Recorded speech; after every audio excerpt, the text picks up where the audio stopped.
Hi there, my name's James from VidyaParty, and Pokemon Go just came out, which is crazy. It's super fun.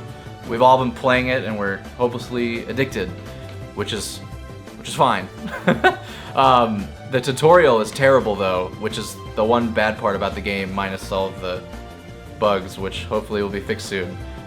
So this guide we're about to show you is for new players, mostly. I guess we're all new players since it's only been out for like a week, but even you more experienced players who've been playing for a couple days will probably learn a thing or two. So here we go, Pokemon Go Basics Guide.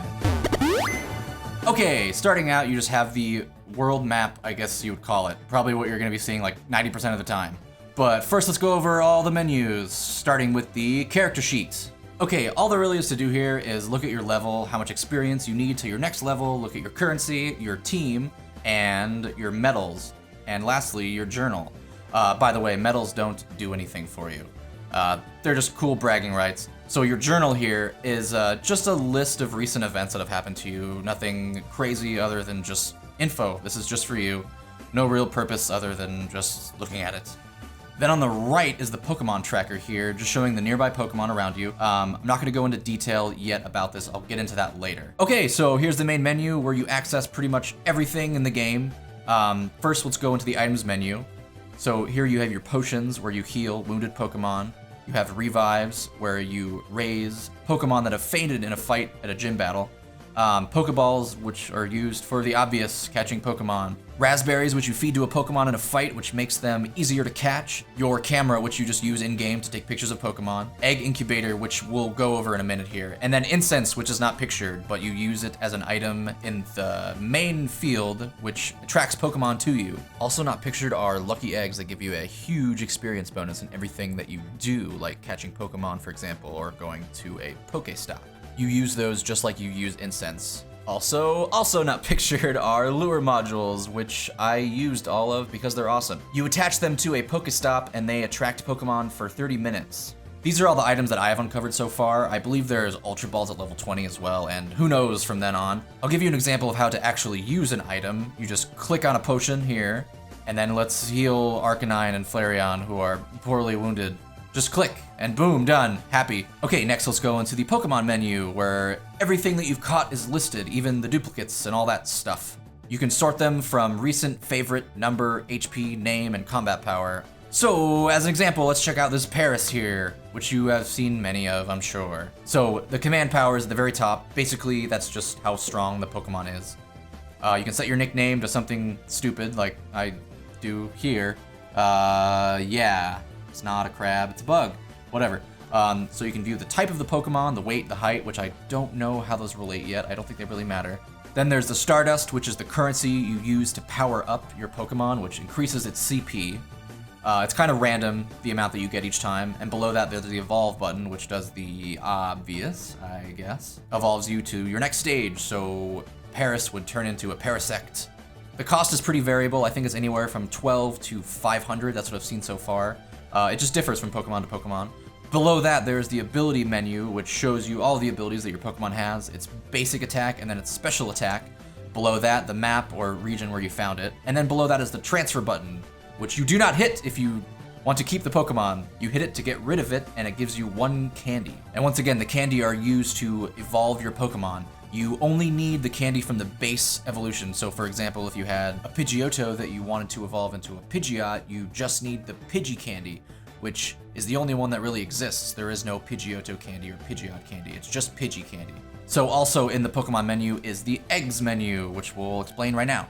So there's incubators and eggs. Top left there, you'll see an incubator. And in that menu, you see the total distance you have left to walk to hatch the egg. So I have 0.98 out of 5 kilometers. There's different types of eggs, so ranging from 2 kilometers to 5 to 10. I haven't seen any greater than that. To add an egg to an incubator, you just click on the egg and then select the incubator you want to add it to. Mine is full, or else I would add it to show you. And that about covers it for the Pokemon menu. Moving on. Okay, next we have the PokeDex, which I'm sure you know what that is if you've played any Pokemon game in the past, but I'll explain it anyways briefly. It's very simple. Nothing crazy here. It shows all the Pokemon available in the game. Those are depicted by the squares that just have numbers. Those are the ones I have not caught or seen yet, and the ones that are vice versa are the ones that I have caught and have seen. So let's just click on Squirtle here as an example. This menu just shows the amount that you have seen and caught for this particular Pokemon, its average weight and height, the type, brief description, and then the evolutionary chain, I guess you would call it, for the type of Pokemon. So that third one there would be Blastoise, but I haven't seen it yet, so it's darkened out. And that's pretty much it. Really simple on that menu. Next we have the shop, which will destroy your wallet. Yeah, cool. Going down the list, there's just Pokeballs that you can purchase, incense, lucky eggs, lure modules, egg incubators, bag upgrades, Pokemon storage upgrades, and all the money stuff that you buy. So probably the most important thing in this menu, other than the purchasables of course, is this little shield in the top right that has a number inside of it. The number is how many Pokemon you have in gyms. When that timer goes out, you can click that to get in-game currency and Stardust as a reward, which is awesome. You get quite a bit, actually. So that's about it for the shop menu. Let's move on to explaining how tracking works. Now to tracking. Okay, so as you can see, there are little footprints here. 1 being very close, 2 being kind of close, 3 being not so close. After 1, which is not shown here, the Pokemon will appear nearby and you can catch it. There is actually another rule to this. It's not just as simple as that. So look at the Paris in the bottom right. That bottom row shows the things that are furthest away from you, and the top row shows the things that are closest to you. So as you get closer to that bottom right Eevee, it'll move up on the list from bottom right to top left, which I don't think most people realize at the start. It just seems like kind of a random shuffle of Pokemon as you get closer and farther away from them. But there is a reason. Okay, now for some actual fun stuff. Let's catch a Pokemon. How about that Paris just sitting there taunting me?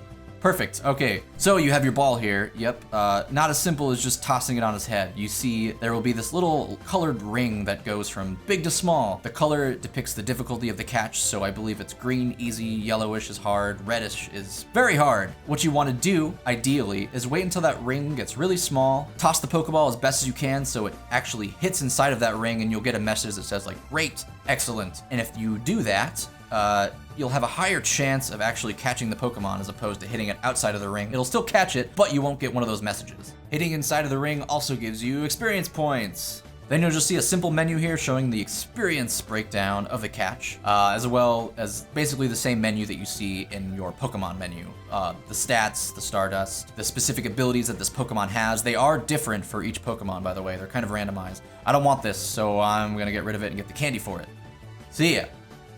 There are a couple other things you can do in battles, like use items, which I'll show you here. We'll just take a raspberry, and then you just click the raspberry to toss it on whatever Pokemon you're trying to catch, and it'll make it easier to catch. That's the only thing that it really does. You can also switch to Ultra Balls or any other ball that you might have through that menu. And that's about it in terms of functionality for the battle menu. Those are all the important things that you need to worry about for starters. So you'll see these blue little cubes around, and you'll be like, what are those? I don't know. They are PokeStops. You'll get close to them. You just have to get them inside of that little pulsing ring around your character there, and they'll form into that circle. All you do is just tap on it, let the picture load. Sometimes if you click it, if you try to spin it before the picture loads, it'll bug out. So just wait, and then spin it, and you'll get all the items. These are also random. You'll get different ones at each PokeStop. And then you just tap them, and then they're yours. And that's about it for PokeStops. You can also click that little white cylinder at the top and add a lure module, which attracts Pokemon to the Pokestop for 30 minutes. This is also the main way to get items in the game, other than the purchasables that you can get in the shop. And lastly, we have gyms, which you want to capture for your team and take away from the enemy team. Gyms have levels, which you can see in the top left, also depicted by that little health bar thing. You want to deplete that down to 0 so the gym turns white and you could claim it for yourself and your team. To start the fight, just hit the button in the bottom right. Select all the Pokemon you want in your roster just by tapping on them and then selecting who you want to replace in the slot, and then hit go. Once the fight starts, you want to tap a lot. Tap early, tap often. That's the main way to do it. There's a couple other things that you can do while fighting, but first let's go over the HUD. So in the top left, there's HP, your HP. In the top right, there's their HP. There's also this little blue bar that you'll see filling up in the top left under your HP bar. That is your ability power, I guess I'll call it. To use that, once it's full, it'll start glowing. You just tap and hold down, and then release, and you'll use your Pokemon's special ability, which does quite a bit of damage usually. You can also dodge by swiping left and right, The ideal time to dodge, I've learned, is when their Pokemon uses an ability and a yellow flash happens on the screen. All you want to do is just swipe left or right after that, and you should dodge it. Also in the bottom right, there's a runaway button and a swap Pokemon button. After you defeat every Pokemon they have stationed there, you will get a victory. On this victory screen, you'll see the prestige that this gym has lost, the experience that you've gained, and the Pokemon that you've defeated. So, you think you have the gym now? No, wrong. You're gonna have to do that a couple more times until that gym level reaches down to 0. So heal up your Pokemon and fight a couple more times. Start the battle again, fight again, tap again, dodge again, do all that good stuff. Sometimes you'll get a 1 HP bug that you'll see happening right now. We've learned to fix this. You just walk out of the range of the gym and eventually you'll get a victory screen. That's 90% of the time how it's fixed, until they fix it themselves by, fixing the game. But it's still fun, hey. Then the gym will turn white, you just tap on it, tap on that little button in the bottom left, and pick the Pokemon you want to have at the gym under your name. So you want to add more Pokemon, okay? Well, here's how you do it. So you'll see that the gym is level 3. That means that you can only have 3 Pokemon at the gym. So let's level it up again and get it to level 4 so one of your buddies can add something else there. Overall, increasing the strength of the gym and making it more of a pain in the ass for the enemy team to take.